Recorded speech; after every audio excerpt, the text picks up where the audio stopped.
बाकी सब जरूरी है, मोदी मजबूरी है।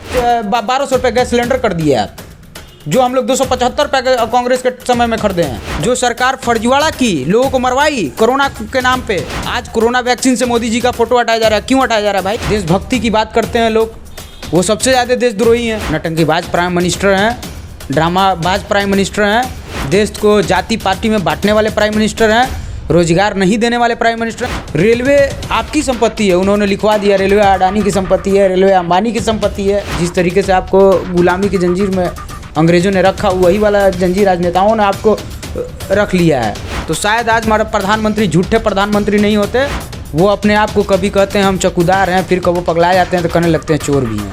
आपके यहाँ GST लगता है रोटी पे 5% का, कॉपी किताब पे लगता है 18% का, हीरा पे लगता है 3% का। देखिए उपेंद्र कुशवाहा जी से मेरा क्या टक्कर होगा, वो सिलेंडर छाप उनको मिला है।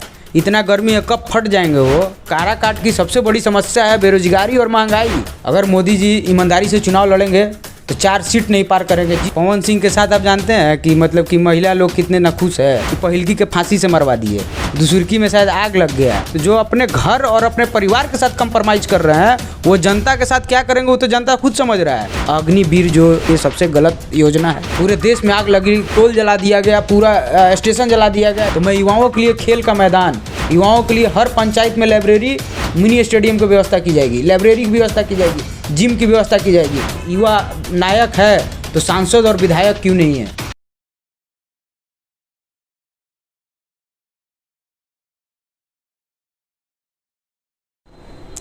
नमस्कार, मेरा नाम है आसिफ और आप देख रहे हैं डायनेमिक भारत न्यूज़। अभी इस समय हम काराकाट लोकसभा क्षेत्र के डेहरी में पहुंचे हुए हैं। काराकाट लोकसभा सीट जो है तो पूरे बिहार भर में हॉट सीट बनी हुई है। हॉट सीट इसलिए क्योंकि जब से पवन सिंह का काराकाट लोकसभा से चुनाव करने का ऐलान हुआ है, तब से यहाँ पर तमाम जो देश भर की मीडिया है वो सारी नज़र बनाए रखी हुई है।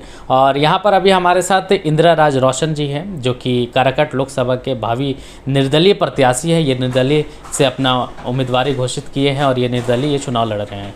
तो हम इनसे जानेंगे कि ये इनका चुनाव लड़ने के पीछे का मकसद क्या है। हर कोई चुनाव लड़ता है, कुछ ना कुछ करने के लिए लड़ता है। ये इनका क्या मोटिव है, क्या करना चाहते हैं और क्या इनका मैनिफेस्टो है। तो चलिए हम आपको ले चलते हैं रोशन जी के पास। रोशन जी, स्वागत है आपका हमारे चैनल पर। सबसे पहले तो आपको बहुत बहुत धन्यवाद भैया और नमस्कार।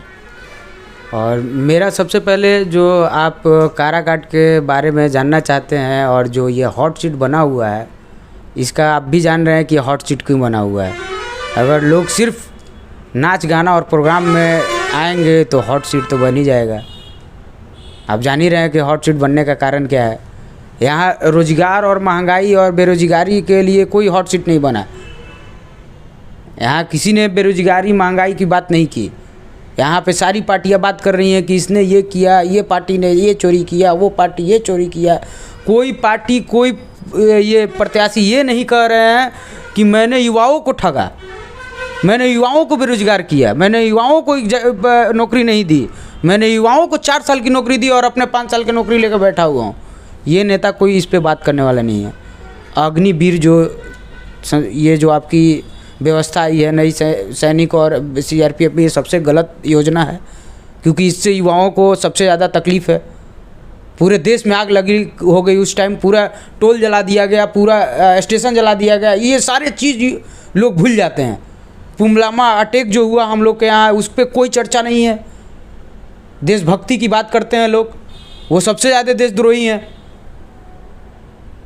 तो इस चीज़ को युवाओं को समझना होगा, युवाओं को आगे आना होगा अपने देश और अपने राष्ट्र हित के लिए।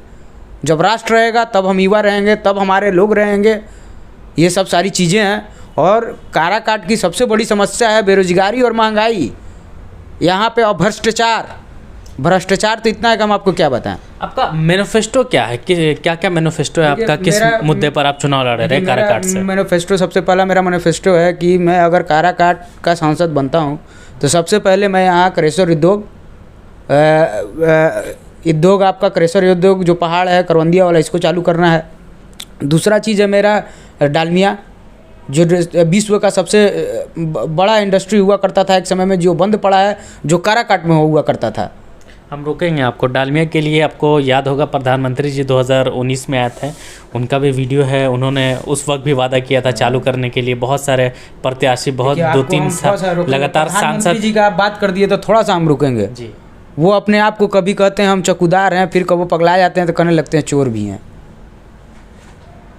लोग जब चोर कब कहा उन्होंने? लोग पगला जाते हैं तो चौकीदार ही चोर है।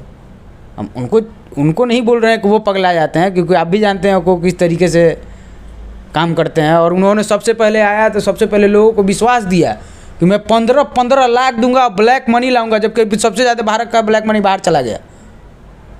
15 लाख की जगह 15 रुपया भी लोगों को मिल गया होता तो शायद आज हमारे प्रधानमंत्री झूठे प्रधानमंत्री नहीं होते और मन की बात नहीं करते, दिल की बात नहीं करते, दिमाग की बात नहीं करते, वो रोजगार और महंगाई और भ्रष्टाचार पे बात करते।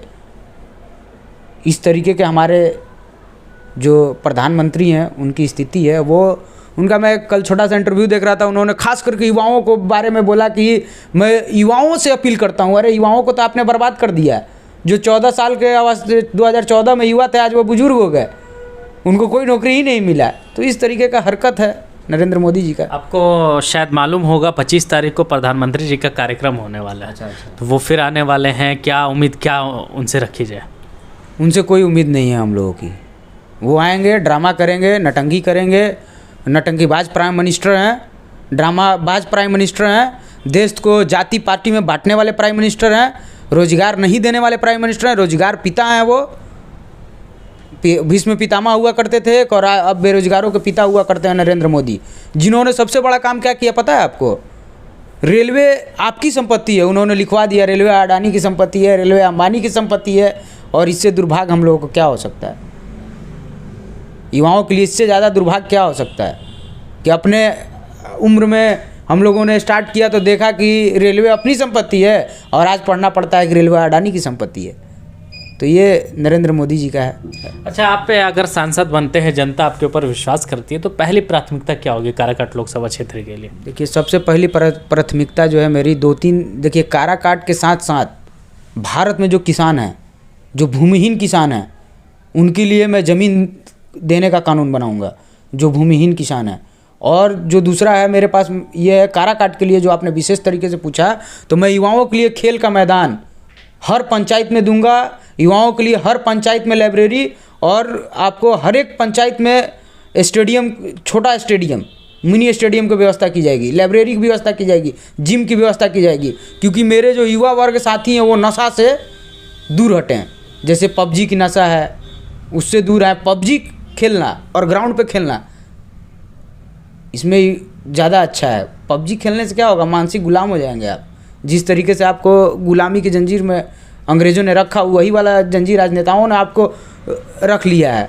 या तो आप पबजी खेलेंगे या तो नेता का भाषण सुनेंगे, और उसमें नेता आपको सिर्फ युवाओं की बात करेंगे, आप लोभित होंगे। सिर्फ युवाओं की बात की जाती है। लोग बोलते हैं युवा शक्ति है, युवा सशक्ति है, युवा विचार है, युवा नायक है, युवा आधार है। हम पूछते हैं आपसे सर कि जब युवा नायक है तो सांसद और विधायक क्यों नहीं है? और 1% है भी तो वो किसी मंत्री विधायक सांसद का बेटा है। वहाँ गरीब का बेटा कब जाएगा? गरीब के लोग वहाँ जाके कब बदलाव लाएंगे? अच्छा, लगातार जो नारा 400 पार का भाजपा का चल रहा है, क्या आपको लगता है 400 पार हो जाएगा? देखिए, स्पष्ट है, अगर मोदी जी ईमानदारी से चुनाव लड़ेंगे तो 4 सीट नहीं पार करेंगे। जिस अवस्था में बीजेपी थी उस अवस्था में चली जाएगी। अगर बेईमानी करके लड़ेंगे तो वो हो सकता है कि 500 भी पार कर सकते हैं। बेईमानी करना तो उनके जहन में है। जैसे जनता के साथ बेईमानी किए, अब वैसे नेताओं के साथ भी बेईमानी कर रहे हैं। आप लगातार सिर्फ भाजपा पर ही हमलावर है, क्या कांग्रेस के बारे में नहीं कुछ जानते हैं? देखिए, कांग्रेस की जो बातें हैं, ऐसा है कि मान के चलिए कि कांग्रेस के बारे में हम बोलते हैं, लेकिन हमको थोड़ा सा भाजपा से बहुत ज़्यादा ये है। क्यों? इसलिए कि युवाओं के प्रति न, युवाओं का बात किया, युवाओं का सिर्फ बात किया भाजपा, युवाओं को कुछ दिया नहीं। कम से कम कांग्रेस के टाइम में आपको नौकरी तो मिल रहा था, महंगाई तो कम से कम थी। आपने सब्सिडी की बात किया कि मैं आपको सब्सिडी दूंगा, इसलिए 1200 रुपये गैस सिलेंडर कर दिए आप, जो हम लोग 275 रुपये कांग्रेस के समय में खरीदे हैं। सीधे 1000 गुना बढ़ाते हैं आप। आपके यहाँ जीएसटी लगता है रोटी पे 5% का, कॉपी किताब पे लगता है 18% का, हीरा पे लगता है 3% का। ये कौन सा नाइंसाफ़ी है भाई जी? हीरा पे आप लगाते हैं 18% का GST, कॉपी किताब पे लगाते हैं 3% का, तब हम समझते कि भाजपा अच्छी काम कर रही है। लेकिन वो तो अडानी की कंपनी है, वो तो अंबानी की कंपनी है भाजपा। नहीं, अभी मोदी जी का एक भाषण हुआ था, स्पीच उन्होंने दिया था, उन्होंने कहा था कि टेम्पो भर भर के राहुल गांधी जी के पास नोट पहुंच रहे हैं। तो आप कैसे बोल दे रहे कि अडानी अंबानी भाजपा से मिले हुए हैं? अच्छा, ऐसा हो सकता है, मैं भी हम ये सब पैसा वैसा जहाँ पे बातें होती हैं पैसा पे हम टिप्पणी वो भरे मंच से उन्होंने मोदी जी ने कहा था, प्रधानमंत्री जी ने, कि उनका जो पैसा जाता है एम्बुलेंस से जाता है। कोरोना काल में इतने लोगों को मरवा दिए, तो वो एम्बुलेंस में डेड बॉडी जा रहा था कि पैसा जा रहा था, वो आप भी समझ रहे हैं। अगर आप समझदार हुआ होंगे तो इस बात को जाके आप गहरा मंथन कीजिएगा। हम जो बोल रहे हैं आपको कि कोरोना काल में जो एम्बुलेंस के साथ हरकत हुआ था, जो एम्बुलेंस जो लोगों के साथ जितने भी लोग मर रहे थे, वो एक तरीके के डेड बॉडी नहीं, वो पैसा ही था जो सरकार फर्जीवाड़ा की लोगों को मरवाई कोरोना के नाम पे।